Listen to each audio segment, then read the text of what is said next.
आपके हिंदी के अध्यापिका आपको हिंदी व्याकरण का एक महत्वपूर्ण अध्याय समास पढ़ाने जा रही हूँ। समास का तात्पर्य होता है संक्षिप्तीकरण। इसका शाब्दिक अर्थ होता है छोटा रूप, अर्थात जब दो या दो से अधिक शब्दों से मिलकर जो नया और छोटा शब्द बनता है उस शब्द को समास कहते हैं। समास रचना में दो पद होते हैं। पहले पद को पूर्व पद कहा जाता है और दूसरे पद को उत्तर पद कहा जाता है। इन दोनों से जो नया शब्द बनता है वो समस्त पद कहलाता है। समास के 6 भेद होते हैं। पहला अव्ययी भाव समास, दूसरा तत्पुरुष समास, तीसरा कर्मधारय समास, चौथा द्विगु समास, पांचवा द्वंद्व समास और छठवां बहुब्रीहि समास।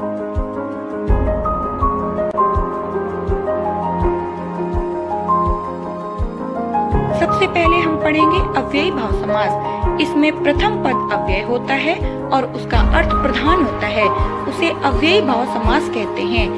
इसमें अव्यय पद का मतलब जिसमें लिंग वचन कारक में नहीं बदलता, वो हमेशा एक जैसा रहता है। जैसे यथाशक्ति, शक्ति के अनुसार, यथाक्रम, क्रम के अनुसार, यथा नियम, नियम के अनुसार, प्रतिदिन, प्रत्येक दिन, प्रतिवर्ष, हर वर्ष। दूसरे शब्दों में कहा जाए तो यदि एक शब्द की पुनरावृत्ति हो और दोनों शब्द मिलकर अव्यय की तरह प्रयोग हो तो उसे अव्ययी भाव समास कहते हैं। तत्पुरुष समास, इस समास में दूसरा पद प्रधान होता है। यह कारक से जुड़ा समास होता है। इसमें कारक चिन्ह का लोप होता है। जैसे देशभक्ति, देश के लिए भक्ति, राजपुत्र, राजा का पुत्र, राह खर्च, राह के लिए खर्च, तुलसीकृत, तुलसी द्वारा कृत। इस समास में दूसरा पद प्रधान होता है। तीसरा समास है कर्मधारय समास। इस समास का उत्तर पद प्रधान होता है। इस समास में विशेषण, विशेष और उपमेय उपमान से मिलकर बनते हैं। जैसे चरण कमल, कमल के समान चरण, नील गगन, नीला है जो गगन, चंद्रमुख, चंद्र जैसा मुख, पीतांबर, पीत है जो अंबर, महात्मा, महान है जो आत्मा। द्विगु समास, द्विगु समास में पूर्व पद अर्थात पहला पद संख्यावाचक और दूसरा पद इसमें संज्ञा होता है। इस समास में प्रयुक्त संख्या किसी समूह को दर्शाती है, किसी अर्थ को नहीं। इससे समूह और समाहार का बोध होता है।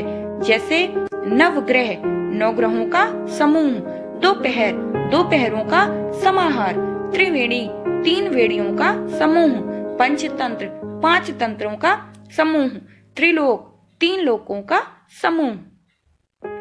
और हमारा अगला समास है द्वंद्व समास। इस समास में दोनों पद ही प्रधान होते हैं। इसमें किसी भी पद का गौड़ नहीं होता है। ये दोनों पद एक दूसरे पद के विलोम होते हैं, लेकिन ये हमेशा नहीं होता है। इसका विग्रह करने पर और, अथवा, या, एवं का प्रयोग होता है। जैसे अपना पराया, अपना या पराया, अपना और पराया। पाप पुण्य, पाप और पुण्य, इसमें बीच में योजक चिन्ह अवश्य होता है। आपका अंतिम समास है बहुब्रीहि समास। इस समास में कोई भी पद प्रधान नहीं होता। जब 2 पद मिलकर तीसरा पद बनाते हैं तब वह तीसरा पद प्रधान होता है। इसका विग्रह करने पर वाला है जो, जिसका, जिसकी, जिसके, वह आदि आते हैं। जैसे गजानन, गज का आनन है जिसका अर्थात गणेश जी, नीलकंठ, नीला है कंठ जिसका अर्थात शिव जी। द्विगु समास और बहुब्रीहि समास में अंतर।